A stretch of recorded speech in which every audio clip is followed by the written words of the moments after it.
Bienvenidos y bienvenidas a otro capítulo de Repuli Podcast. De antemano, dándole las gracias a todas las personas por su amor, por su cariño, por su soporte en los videos anteriores. Hoy, dando las gracias a todas las personas que sigan suscribiendo, activen notificaciones y comenten y difundan el contenido de Repuli Podcast, de los masterclass, de las entrevistas de todos los sábados, a todas las personas, a los amigos relacionados, a los tíos, a todas las personas, no importa, a todas las personas. Damos las gracias también a nuestros patrocinadores, a Guzmán García Hijos y al doctor Vladimir Caraballo por ser nuestros patrocinadores oficiales y que siempre nos dan apoyo fielmente y nos dan seguimiento con este podcast.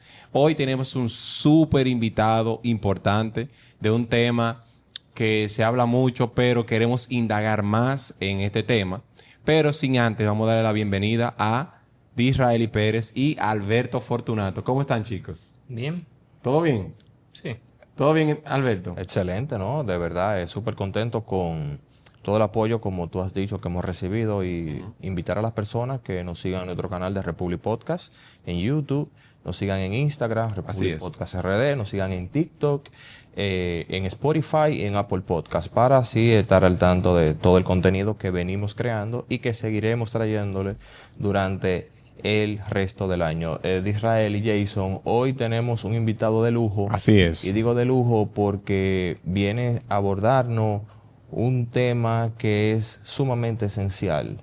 Y esencial no solo para los seguidores de nosotros acá en República Dominicana, sino a nivel internacional, que sé que tenemos una buena y gran audiencia que nos siguen de distintas partes del mundo. Y vamos a tratar de ver cómo segmentamos este podcast para abordar un poco de cada uno de esos temas. El invitado de hoy es economista, asesor fiscal internacional, experto en impuestos y planificación empresarial. Es CEO de una firma que se llama Huelli Group y estará aquí hablándonos todo lo relacionado o el ABC en materia impositiva. Vamos a darle un fuerte aplauso a Carlos Martínez Portes. Muchas gracias por la invitación y por estar aquí. Yo muy contento. Cuando Jason me escribió, obvio, me interesó mucho participar y el contenido que tienen del podcast y espero poder enriquecer un poco todo lo que ustedes hacen aquí. Muy bien, Gracias a ti por el honor de verdad de traer aquí y dar un poquito de luz a los asesores, a clientes, a todas las personas. Sí. Carlos, vamos a empezar por el inicio. Dame un poquito de tu biografía, cómo tú iniciaste este proceso de temas impositivos. Danos un poquito de tu biografía, por favor. A mí me tocó tener primero la experiencia dentro de la DGI. A mí me tocó crear lo que fue la gerencia, o es la gerencia de investigación de fraudes y delitos tributarios. Fue en la gestión de Magín Díaz. Yo empecé ahí, tuve capacitación por parte del Tesoro Americano, la Guardia de Finanzas de Italia. Y eso me ayudó mucho a, digamos, entender todo el panorama tributario en un ámbito global. Porque esa gerencia, como su nombre lo dice, se dedicaba a investigar realmente quién estaba haciendo fraude. Qué tipo de fraude estaban haciendo las empresas, los individuos. Y después de que me tocó salir, creé la empresa Huelli Group. Y ahí es donde yo, con la experiencia que tuve internamente en DGI, me di cuenta de muchas de las debilidades que tenían las empresas en República Dominicana. ¿Por qué terminaban haciendo fraude? Muchos eran por desconocimiento, porque no había una buena asesoría por parte de los contables y era más fácil decirle compra una factura, ¿no? Y vamos a hacer esto y supuestamente te lo simplificaban y terminaban dándole un problema mayor a la persona. Entonces, viendo eso, Huelli Group nació con ese sentir. ¿Cómo podemos ayudar a las empresas realmente a tener una buena contabilidad, una buena declaración de impuestos, que no caigan en ese tipo de situaciones? Porque me tocó ver muchos casos en los que la gente, cuando llegaba a la gerencia, pues perdían básicamente el patrimonio. Wow. Por el tamaño de la deuda, más que nada. Porque no sabían que estaban haciendo fraude. Entonces, evidentemente, cometieron un delito y dices, bueno, tienes que pagar. Todo lo que te dijeron que era que tú te estabas ahorrando no era un ahorro, era un fraude. Entonces me di cuenta de eso y gracias a Dios la firma ya va para 5 años, hemos tenido buen respaldo, un buen crecimiento gracias a Dios, y ese es nuestro norte. O sea, de ahí donde empezó todo. O sea, me tocó tener esa clase, esa experiencia muy buena, que fue estar dentro de la DGI y creando esa área. Y bueno, después ya ponerlo en práctica en el sector privado. Ok. Perfecto. Tú sabes que yo quisiera ya fuera de entender lo que es tus inicios, empezar con una pregunta un poco diferente y hasta un poco jocosa. Y es, ¿qué es lo más absurdo o costoso que has visto hacer a alguien por no entender o no saber de sus impuestos? Bueno, eso, como puedo poner uno de los casos que me tocó ver estando como, como gerente en la DGI, y hubo una vez una oficina de abogados que nosotros notificamos. Primero, cuando uno trabaja en la DGI, tú lo que ves son números. Y porque tú que lo que ves es el RNC. RNC. O sea, tú no sabes ni de quién es la empresa. Que antes que tú sigas, para mucha gente que no sabe, el RNC es el Registro Nacional de Contribuyentes, que es como si fuera el ID. Exactamente, el de ID cada tributario. empresa. ID Exacto. tributario. Es Sí. el DNI de cada empresa. Exactamente. Ujú. Entonces uno ve los números. Ya después cuando tú mandas la notificación y viene la respuesta, tú dices, mira, es una oficina de abogados. Pero cuando le decimos, mándame la factura que tú estás justificando esta operación, una factura en ese momento era de más de 100 millones de pesos, Wow. y cuando nos entregan la factura decía una funda de cemento. O sea, No. ¿Es verdad o...? No, es verdad. Wow. No es verdad. O sea, No lo no, creo. Carlos, no me digas eso, que vamos parando todo el mundo de aquí. No, Sí, por- vamos a dejar esto vacío. Por eso, había veces que me daban ganas de hacer eso, porque uno decía, pero ¿cómo es posible? O sea, no obstante están haciendo el fraude, o sea, no lo hacen bien. No lo porque hacen mínimo hazlo bien, ¿no? O sea, ¿Qué lo Vale. tú dame Exacto, justificado, como que- justifícalo. ¿Cómo una funda de cemento, 100 millones de pesos, una oficina de abogados? Entonces tú dices, primero, ¿qué te dice el Código Tributario? Todo es deducible mientras te ayuda a mantener, conservar o aumentar la renta, ¿no? O sea, que sea de tu giro de negocio. Yo como una oficina de abogados no tengo, ¿qué voy a gastar 100 millones de pesos en lo que sea que no tenga que ver servicios legales? Exacto, de asesoramiento legal. Exactamente. Y menos entonces una funda de cemento. Exactamente. Bueno. No, absurdo. Había cosas así realmente absurdas que la gente como que no repara y no cuida bien su empresa a veces. Eso parece un sketch de los Monty Python al tú señalarlo, de verdad. Muchas cosas. Sí. Bueno, una pregunta. ¿Cuáles son los tipos de delitos más frecuentes en el tema impositivo que se dan en nuestro país en general? El más común es, hasta que yo estuve ahí y me imagino que puede continuar un poco, es el tema de comprar facturas para Ok. deducirte el ITEVIS. ¿Cómo ¿Cómo funciona eso? Exacto. Para que Eh, la gente ujú. entienda el contexto. Lamentablemente hay asesores que te dicen, mira, si tú tienes que pagar ITEVIS, yo te puedo dar facturas para que tú no pagues el ITEVIS. Entonces te cobran un porcentaje. ¿Esa factura con comprobante fiscal o solamente Ajá. la factura? No, factura sola? con comprobante fiscal. Ah, perfecto. Supongo que tú tienes que pagar $1 millón este mes a la DGI y viene un asesor creativo y te dice, mira, yo tengo una factura que te puedo vender por ese $1 millón y tú me vas a dar el 30-20% del ITEVIS. La gente lo ve fácil, lo ve muy fácil, el hecho de que, ok, yo te compro la factura, no hay problema, me lo deduzco, no se lo pagué a la DGI, me ahorré 800,000 pesos de ITEVIS. Ok. ¿Verdad? O sea, es un negociazo. Pero realmente todo tiene una trazabilidad. Y como dicen los americanos, ¿no? Follow the money. Follow the money. Y en impuestos es así, o sea, no hay posibilidad de que tú puedas presentar una factura si tú no tienes todo un componente que te permita admitirla para la DGI. Un comprobante de pago, Exacto. que salga de tu Tiene cuenta que haber una bancaria el cronología pago. lógica de Claro. cada uno de esos ingresos y egresos que hace una Exactamente. empresa. Claro, como dije, que la factura esté relacionada, o sea, una serie de conceptos. Y ese es lamentablemente el que más, yo puedo decir el más burdo, Ok. pero el que más se proliferó. ¿Y Y cuáles el- otros más? Tú tienes a veces abultamiento de costos que no tiene nada que ver con lo mismo de la empresa. Operaciones que algunos te crean una sociedad paralela a la empresa, en la cual simulan operaciones entre ellas, que no es propiamente vender facturas, sino simular servicios o prestaciones de servicios. Ok. Pero se les olvida que el código establece que o por el principio de precio de transferencia, que cuando una empresa tiene más de un 50% de relación con la otra, se presume que hay un control indirecto o directo, y tú tienes que hacer un estudio de precios. Es decir, tú tienes que mostrar que el precio que tú le estás vendiendo de la empresa A a la B es un precio de mercado, que no lo estás inflando para que la otra empresa no pague impuestos. Me explico. Si tú tienes que la empresa B tiene un beneficio de 1 millón, la empresa A le hace una factura de servicios por 1 millón, ¿verdad? Eso es 0 más 0 y 0, ¿sabes? Sí, claro. Pero tú dices, okay, ¿qué servicio le diste? No un asesoramiento. Bueno, dame tu estudio de precio de transferencia, que tu asesoramiento en el mercado vale 1 millón de pesos. Entonces ahí es donde tú tienes que demostrar que realmente no fue una operación simulada, ¿no?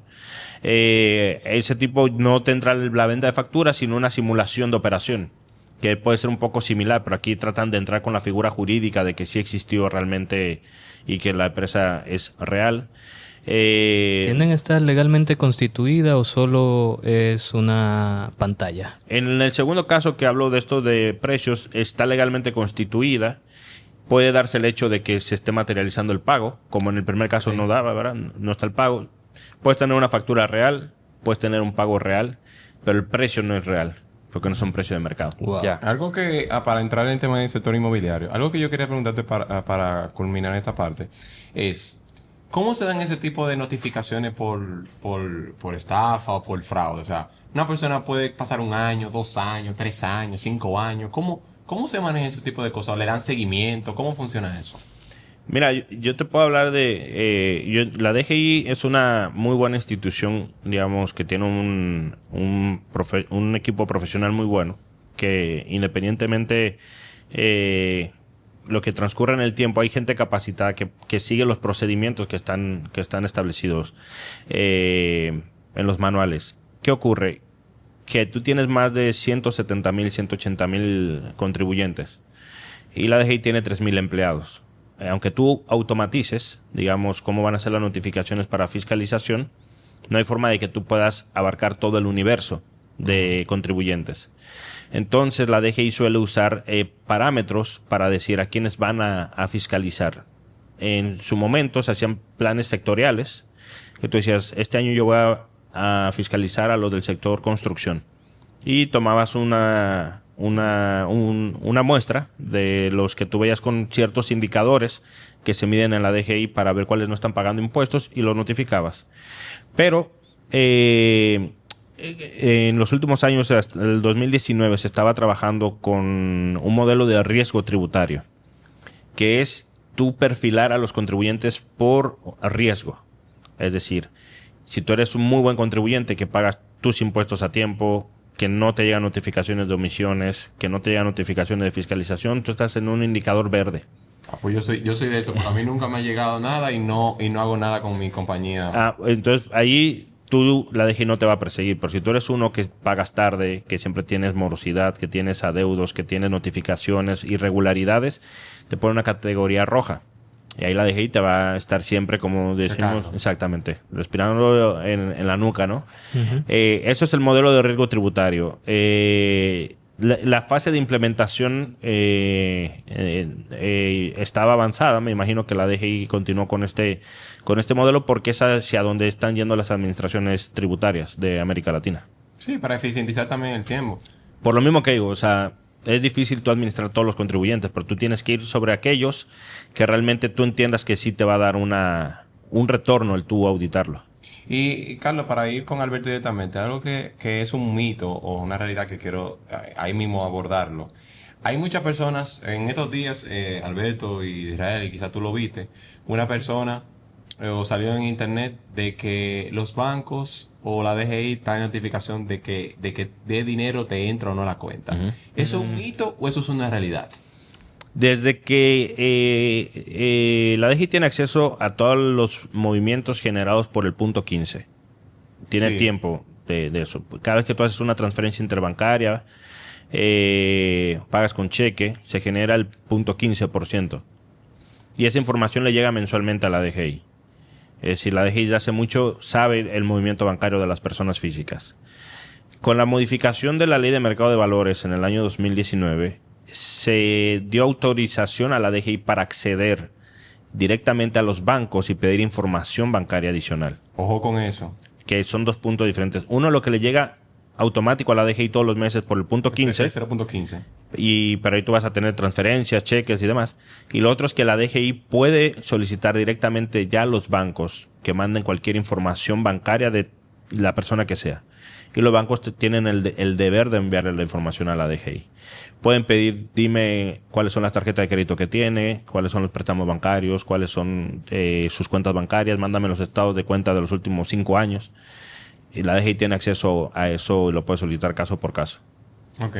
Carlos, tú sabes que hemos ido haciendo como un pequeño recorrido desde lo general para luego enfocarnos en el sector que tal vez es el que más nos consume, las personas que trabajan en el sector inmobiliario, que tienen inversiones o le interesa este tipo de tópicos.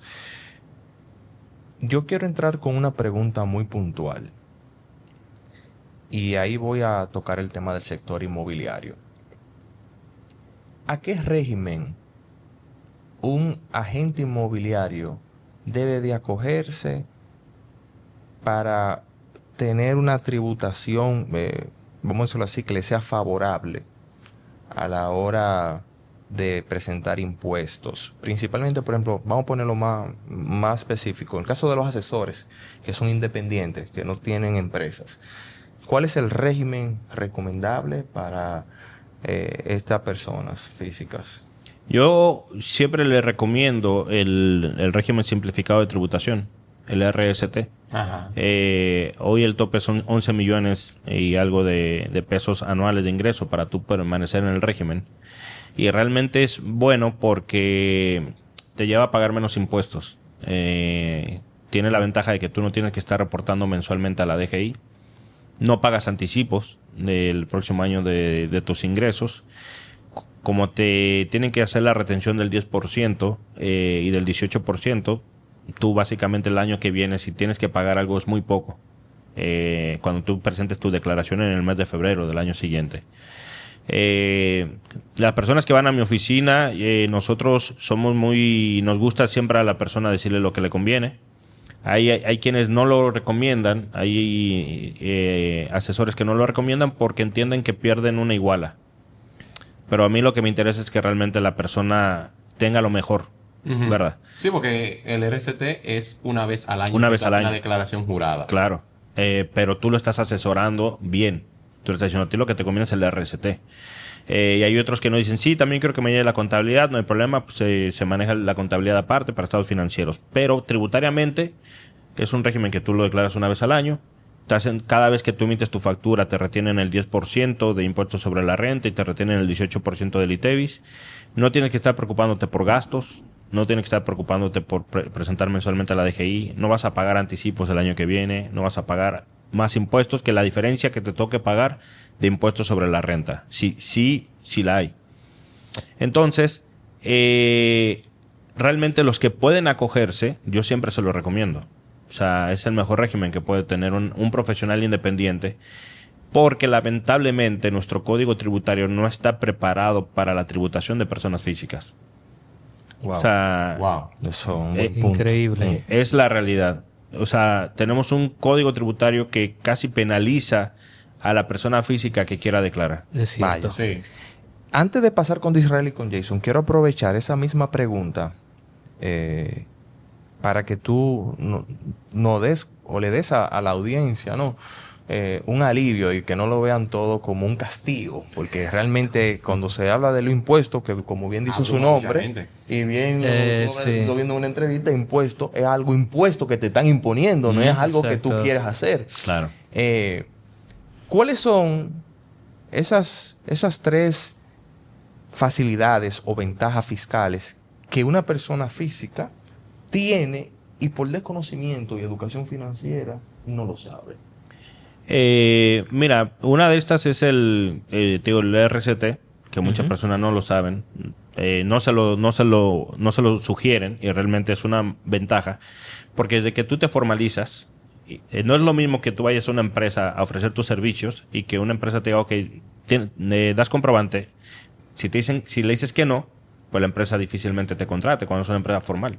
Entonces, cuando tú tienes ya en el régimen, estás, digamos, inscrito, eres formal ante la DGI, estás pagando tus impuestos y la empresa puede contratar tus servicios, eso automáticamente te genera tener más clientes.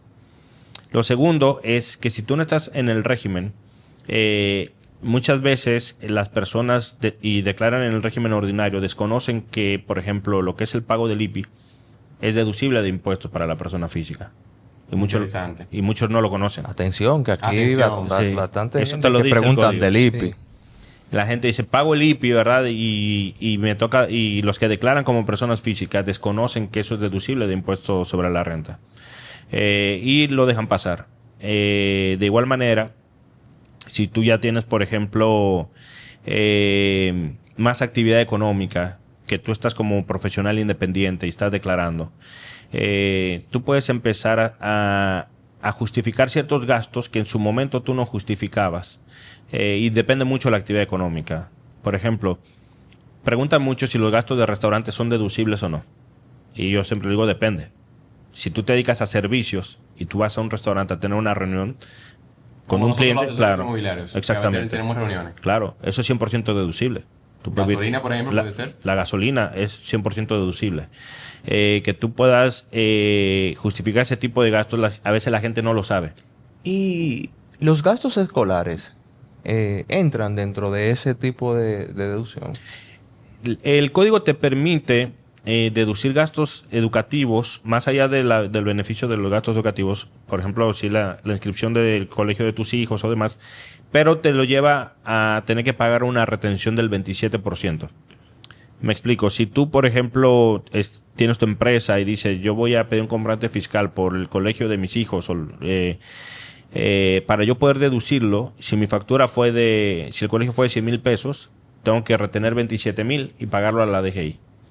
Yo digo que en términos netos es lo mismo que no pedir el comprobante, porque le estás pagando el mismo 27% Sí, claro. de beneficio a la DGI. O sea que el código te lo permite, pero tanto eso como gasto de seguro individual, en la última reforma se puso la retención del 27% y no es ya, digamos, atractivo reportar ese gasto. Bien. Antes de pasar de Israel, yo quería hacerte una pregunta. ¿Cuál es la importancia de que es algo que es muy interesante y yo me di cuenta desde que me formalicé? La importancia de estar formalizado y hacer una declaración jurada en el impacto de abrir cuentas bancarias como independiente. Uh-huh. Claro, muy buena pregunta, porque eso es lo que se enfrentan muchos profesionales cuando quieren ir al banco. Si quieren pedir una tarjeta de crédito para la empresa, difícilmente se las dan porque no tiene, digamos, no tiene bien sus impuestos o sus estados financieros. No es si tú no tienes tu empresa o ya sea que tú te constituyes como persona física o IRL, yo siempre voy a recomendar que sea a través de una empresa, que no se quede como persona física. Uh-huh. Por lo que ya yo comenté, aquí el código beneficia más la tributación a las empresas. Pero si tú como profesional independiente creas tu empresa y esto ya te formalizas y empiezas a tener tus clientes, le das el comprobante fiscal, tienes tus estados financieros. Evidentemente, cuando tú vas al banco y tú ves y estás presentando una empresa o a ti como más formal, el banco te tiene más apertura a poder darte productos financieros. Puedes separar lo que es, digamos, la tarjeta de crédito personal y poder pedir una tarjeta de crédito empresarial. Digamos, ya esta es la tarjeta de crédito de la empresa, que no me afecte mi tarjeta de crédito personal o mi score personal. También puedes después pedir líneas de crédito, préstamos bancarios. Y yo siempre lo que comento, eso te ayuda también a atraer más clientes.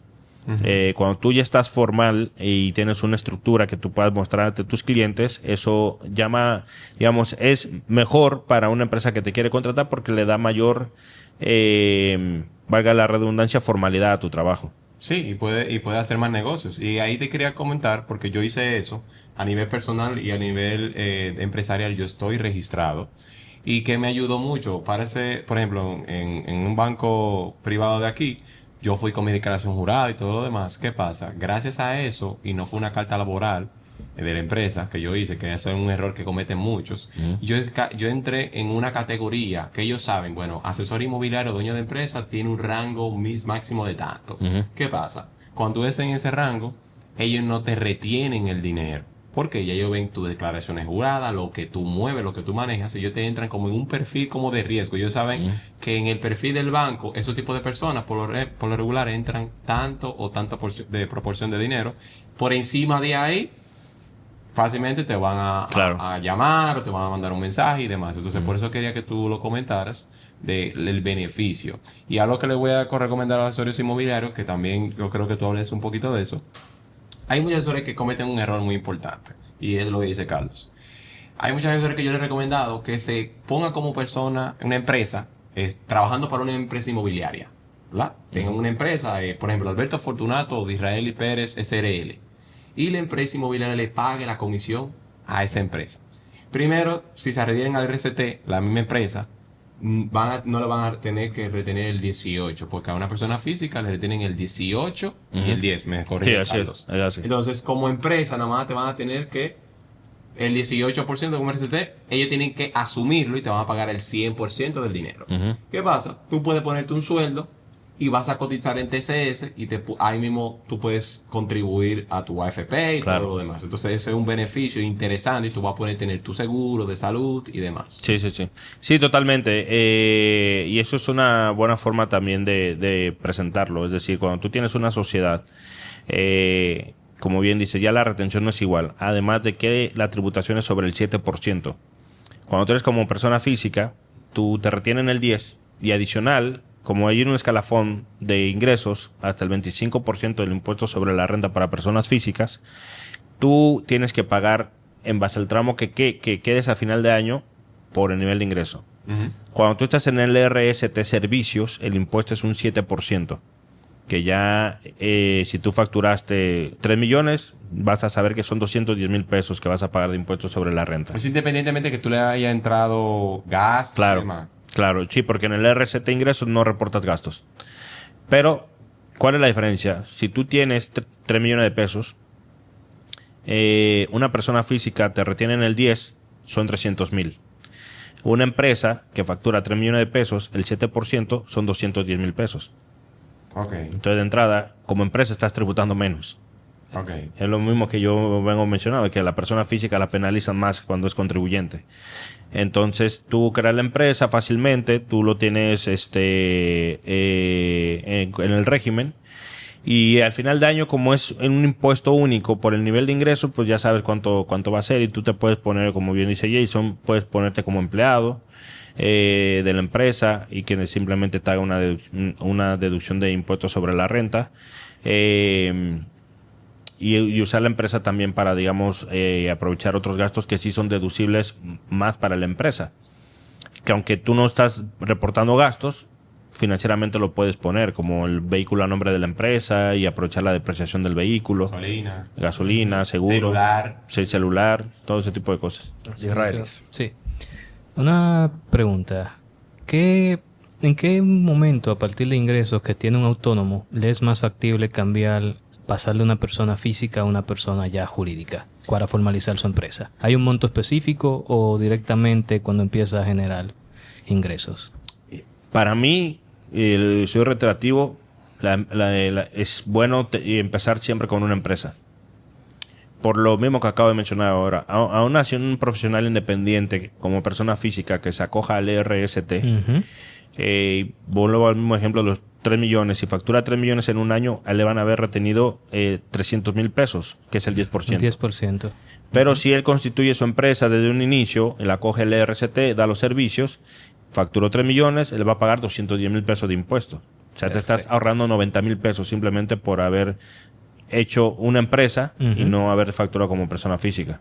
O sea, que desde el principio, cuando tú empieces a tener el deseo de emprender, yo le recomiendo a las personas que creen la sociedad y que se acojan al RST hasta que el ingreso se lo permita. Perfecto. Carlos, antes de entrar con Fortunato, ahora me surgió algo que es bueno que tú le dices a la gente. La importancia de una empresa acogerse al RST, una empresa, una persona jurídica. Y dentro de esos beneficios que tú le hables, el pago de no anticipo. ¿verdad? Claro. Cuando tú adhieres como empresa, que ese es el dolor de cabeza del dominicano y que tú le expliques por qué una persona jurídica bajo el RCT no paga anticipo y cuando no está en RCT sí tiene que pagarlo. Sí, cuando estás en el régimen ordinario, que es el régimen de todas las empresas, tú en base al impuesto liquidado te toca pagar anticipo el año que viene, que es un adelanto del impuesto sobre la renta que vas a pagar el año subsiguiente. Una locura para Una locura. En lo personal, para mí. Una opinión personal. Claro. No lo es. No, eso tiene sus pros y sus contras, digamos. Para el flujo efectivo, evidentemente para una microempresa, mediana empresa, puede ser un golpe.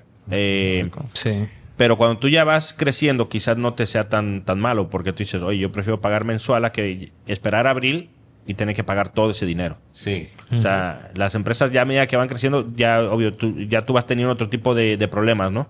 Entonces, obvio, cuando uno va empezando, que es micro, pequeño, tú dices, oye, me estás quitando ese anticipo, que para mi flujo de efectivo representa quizás el pago de una persona de nómina. Entonces, por digo, todo depende de la circunstancia de la empresa. Pero como estamos hablando de emprendedores o de empresas que... Menos de 11 millones de pesos, 10 Sí. millones para abajo. Lo que conviene es el RST nuevamente. O sea, ¿por qué? Porque tu empresa va a tributar un 7%. El año que viene tú lo vas a pagar en 3 cuotas. No lo vas a pagar en una sola cuota. Y adicionalmente tú no vas a pagar anticipo. Es decir, tú te vas a Muy ahorrar bueno. de ese pago mensual a la DGI. Lo cual es muy bueno. O sea, el régimen, el RST... en la última reforma fiscal que estaba presentando el gobierno, yo veía mal y lo puse en un artículo que escribí, que estuvieran reduciendo el monto de permanencia en el RST. Lo estaban bajando a la mitad, a 5 millones de pesos. Eso es injusto. Claro, porque o sea, tú lo que tienes que incentivar la formalización. En el RCT no está la recaudación de la DGI. O sea, la DGI realmente no tiene un foco de recaudación alta en el RCT. O sea, lo que tú sí estás obteniendo es información de terceros que le están comprando a esas personas que están en el régimen. Alguien que antes no te pagaba impuestos te está pagando impuestos porque ya se formalizó y tú estás teniendo más cruces para fines de impuestos. Y el dinero está en el régimen ordinario, que es lo que pagan anticipo, Claro. lo que registran factura todos los meses y todo lo demás. Claro, ahí es donde está realmente el dinero y el trabajo que tiene que hacer la DGI. Bueno, tú sabes que todo estos temas aquí escuchándote, me han puesto mi mente como a pensar en otras cosas y a generar un sinnúmero de preguntas que iremos realizando en este trayecto. Quiero, antes de pasar un poco a los modelos tendentes internacionalmente, terminar y concluir con el aspecto inmobiliario aquí. Vemos un crecimiento en la inversión extranjera, aparentemente muy favorable para la economía dominicana. Vemos también una crecida de turistas. En el caso de los desarrolladores, que veo que están muy incentivados en desarrollar propiedades en la República Dominicana, cadena hotelera, etcétera, etcétera. ¿Hay algún beneficio fiscal? Y si existe, ¿cuál es y cómo funciona para estos inversionistas extranjeros que vienen aquí a desarrollar este tipo de infraestructura como hoteles, proyectos inmobiliarios, etcétera?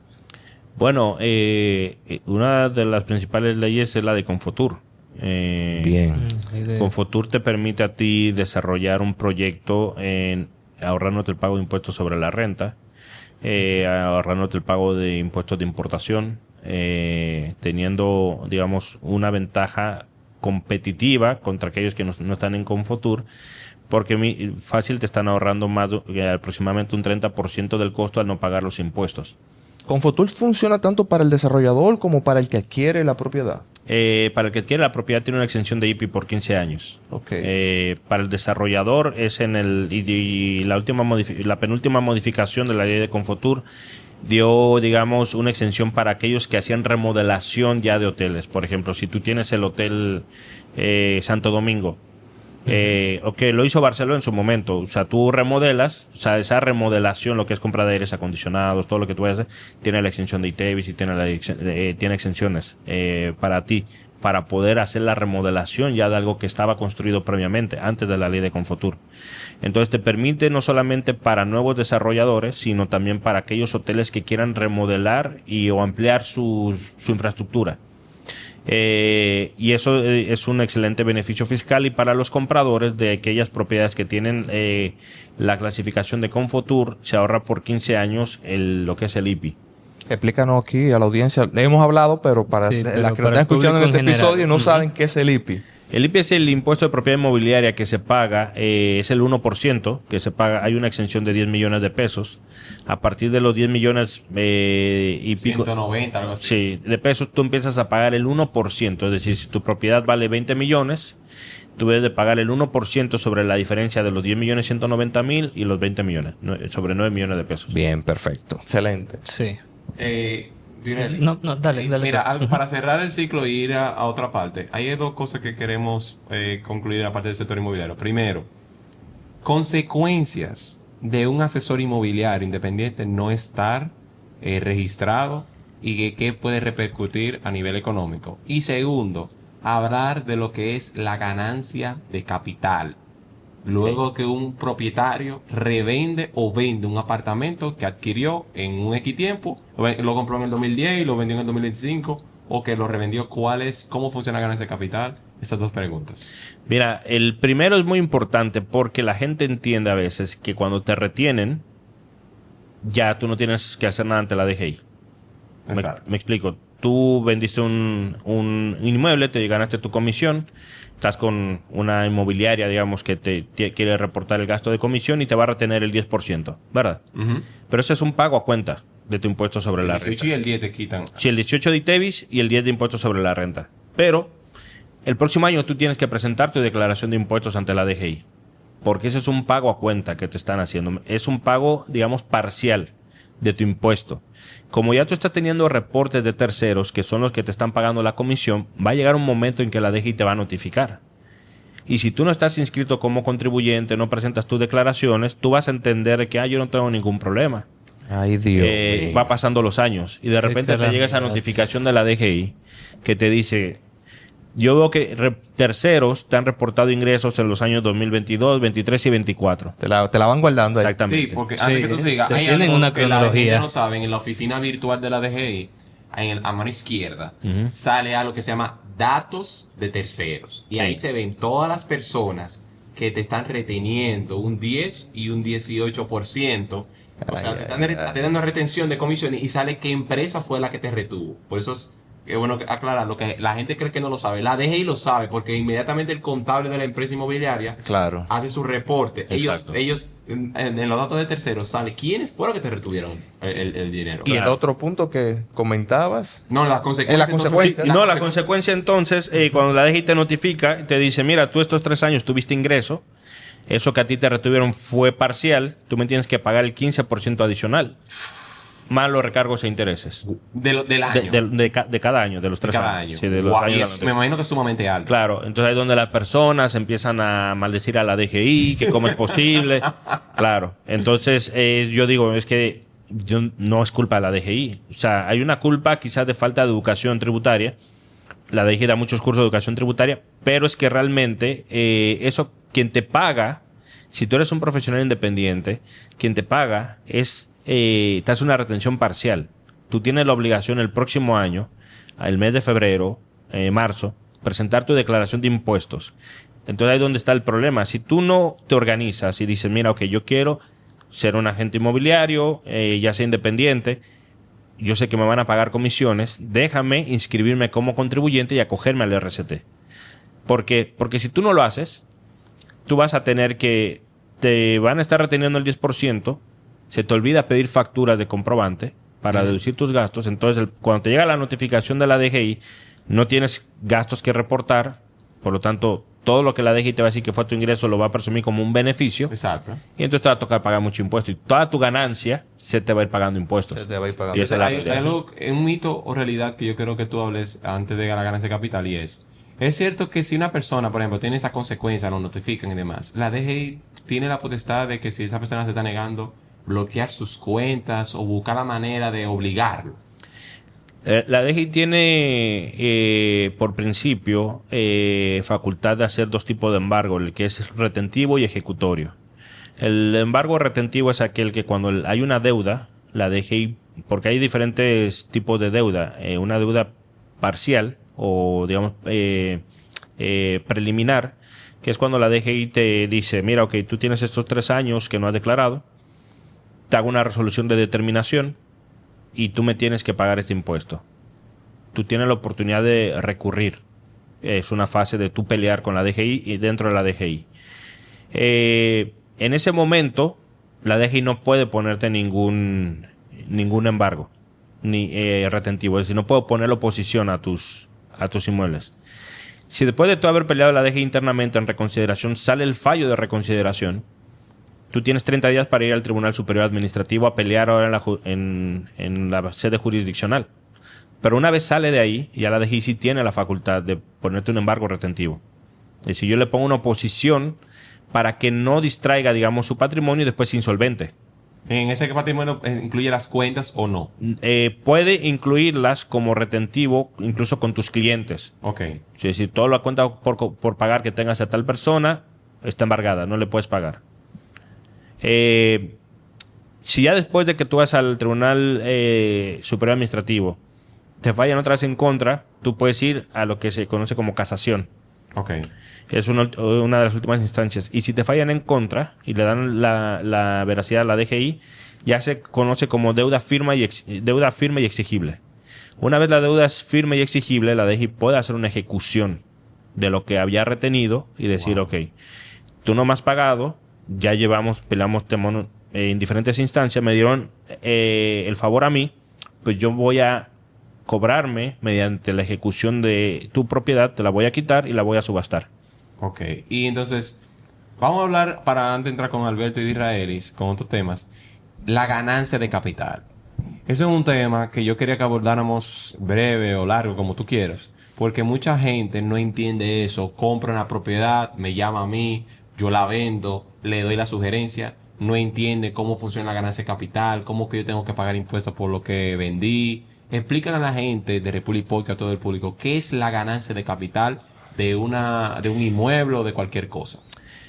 La ganancia de capital es la diferencia que tú tienes entre el costo de un activo productivo, puede ser una casa, puede ser un terreno, y el valor de venta. Ahí incluye las acciones de una compañía. Sí, claro, las acciones también. Entonces, el código establece que hay un multiplicador de ajustes fiscales que te permite indexar tu costo de adquisición. Es decir, te va a reconocer que con el tiempo hubo un aumento en el costo y te lo voy a valorar.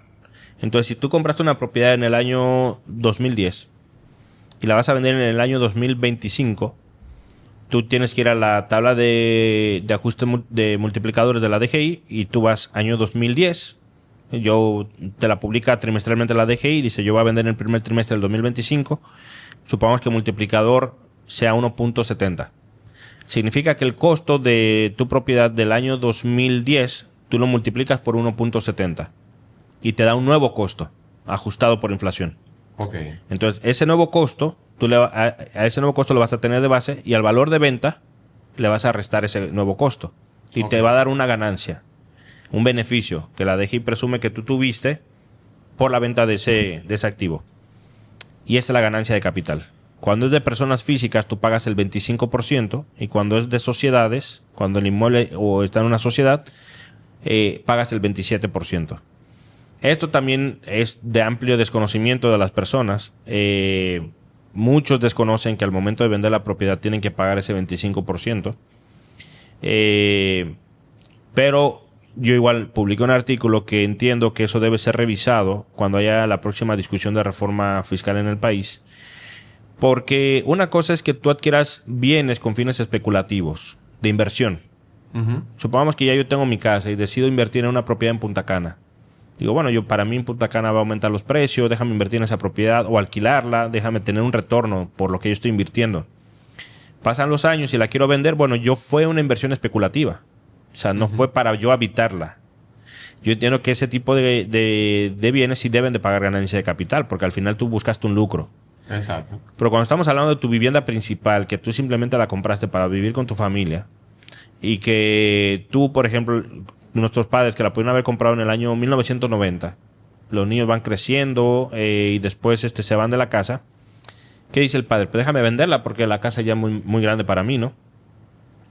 No le está vendiendo porque necesita liquidez, no le está vendiendo por fines especulativos, simplemente le está vendiendo porque ya el espacio le queda grande o quiere hacer algo con ese dinero porque ya la casa es muy grande para los padres. En otros países te eximen de pagar ganancia de capital si es tu vivienda principal.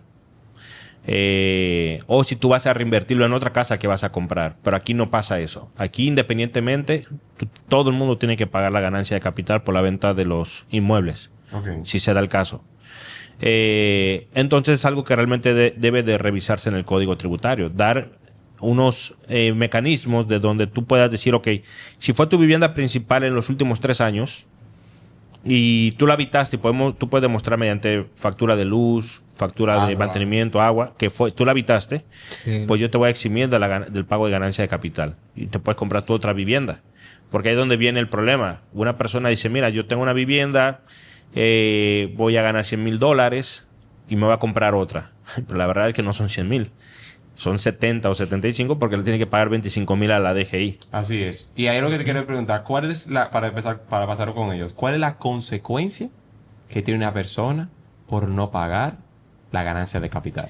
Hay quienes dicen, mira, yo de todo modo lo voy a declarar, no lo voy a pagar. Quieren a veces subvaluar el valor de venta, pero tú tienes que presentar la ganancia de capital en tu próxima declaración de impuestos. Si tú la vendiste en el año 2025, en el año 2026, que vas a declarar el año 2025, tienes que presentar la ganancia de capital y pagarla.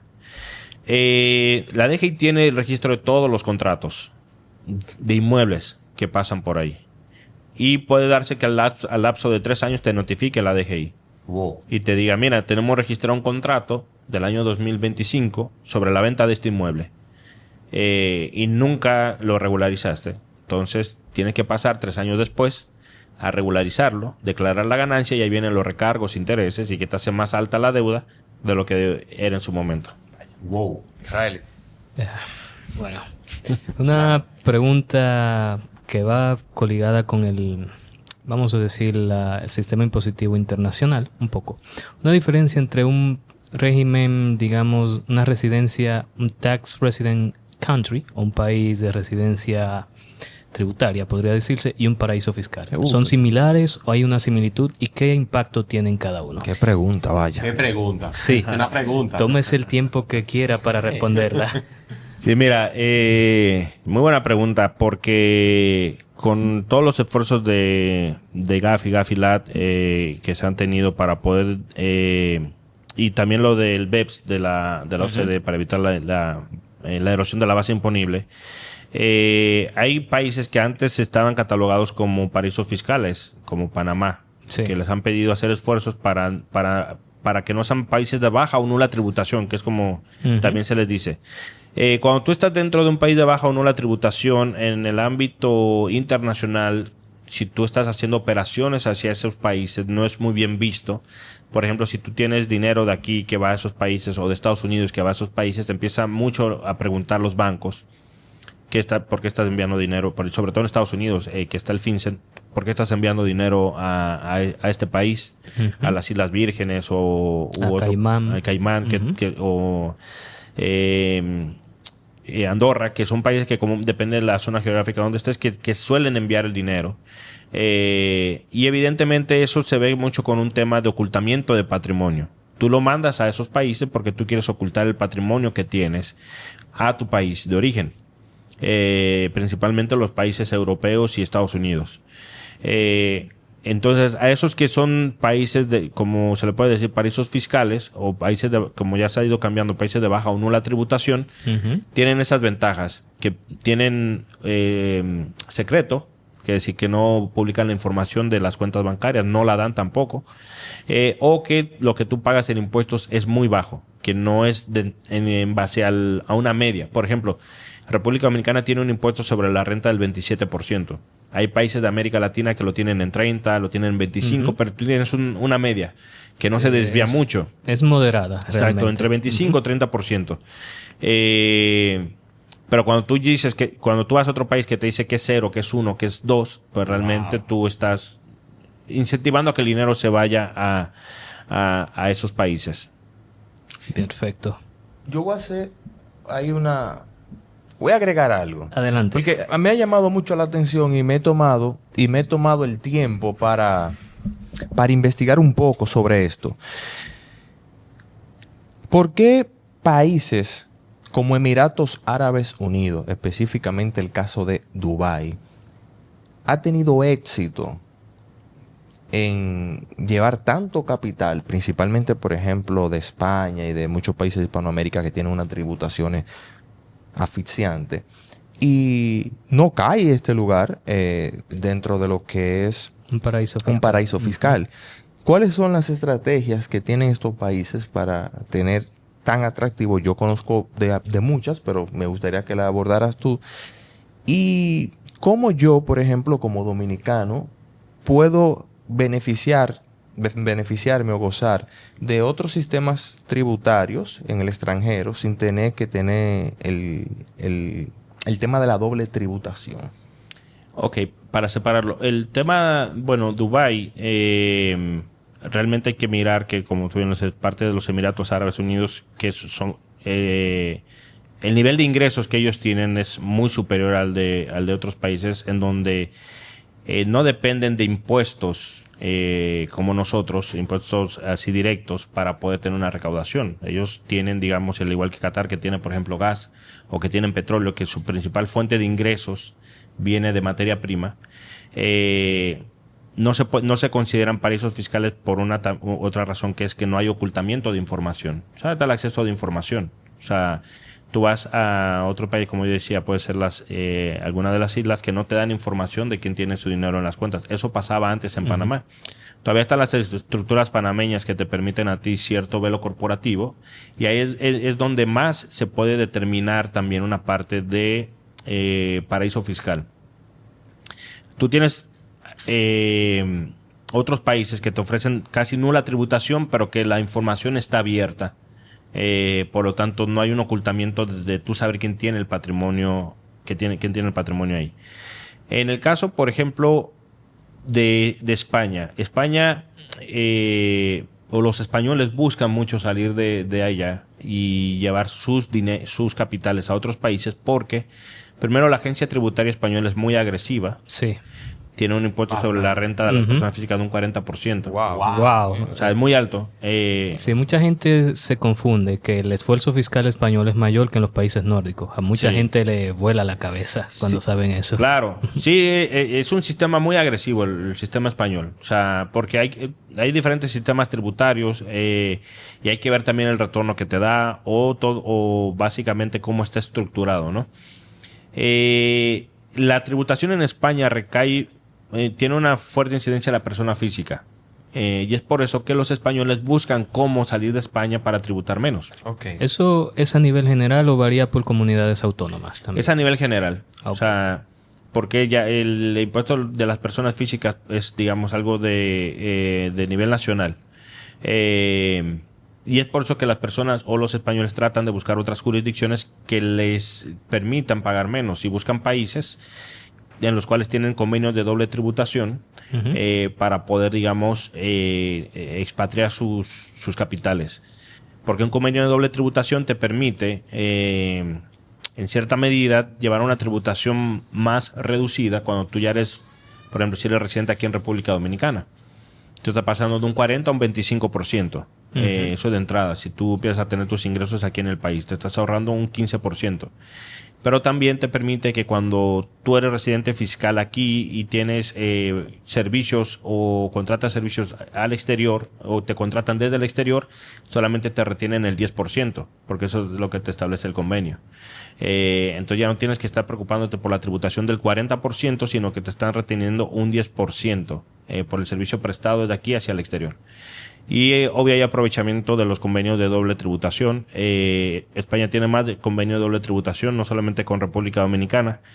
Y ya obvio, yo creo que hay también casos donde no necesariamente buscan, como dije, República Dominicana. Hay youtubers, creo que Román... que conocemos varios. Bastantes. Están en Andorra o están en otros... Sí. De hecho, hay uno que está acá.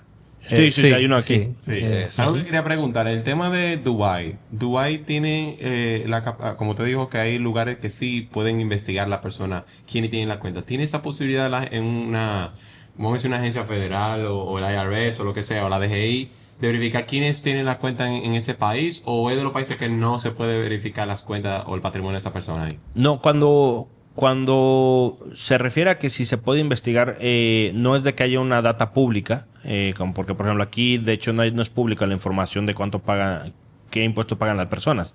Hay convenios en donde un país puede pedirle información a otro país. En el Common Report estándar o un convenio que tú puedas decir con una agencia tributaria, si yo te voy a pedir información de mis connacionales, tú me la puedes dar. Y esos convenios sí pueden mandar, por ejemplo, de hecho, se tiene con Estados Unidos, de que en teoría la DGI le puede pedir información a Estados Unidos, dime de quiénes son las personas, estoy en un caso que quiero saber si esta persona tiene cuentas allá o no. Eso es mediante la ley FATCA. Sí, bueno, la ley FATCA es más para los ciudadanos americanos o residentes que tienen cuentas en el extranjero. Ok. Pero ¿qué es lo que pasa? Que cada legislación es muy particular porque para Estados Unidos puede compartir información contigo bajo el tema de, por ejemplo, tú le puedes decir, estoy investigando a una persona por lavado de activos. Necesito saber si tiene activos en tu territorio. Lo que se cataloga como lavado de activos tiene que ser igual en ambas jurisdicciones. Aquí la ley de 155-17 estableció el delito tributario como un delito precedente de lavado de activos. Pero en Estados Unidos el delito tributario no es precedente de lavado de activos. Es decir, que aunque la DGI esté investigando a una persona porque cometió un delito tributario y es un precedente de lavado de activos, como en Estados Unidos no lo es, Estados Unidos no está en la obligatoriedad de darle información a la DGI. Porque no, o sea, y eso ya dependerá de cada jurisdicción. Y veo que también allá se apalanca mucho y las personas, principalmente con los temas comerciales, tienen ciertas jurisdicciones o estados de preferencia, como Delaware, Wyoming, Texas, Florida mismo. La misma Florida, exacto, para tener cierto, vamos a decir así, apalancamiento, beneficio y deducciones fiscales. El sistema de nosotros, comparándolo, por ejemplo, que sería una comparación incomparable, pero al final del mensaje creo que me van a entender, tiene esos aspectos legales en donde el contribuyente tenga tantas ventilaciones o posibilidades para tener beneficios fiscales, o simplemente va más dirigido al tema empresarial.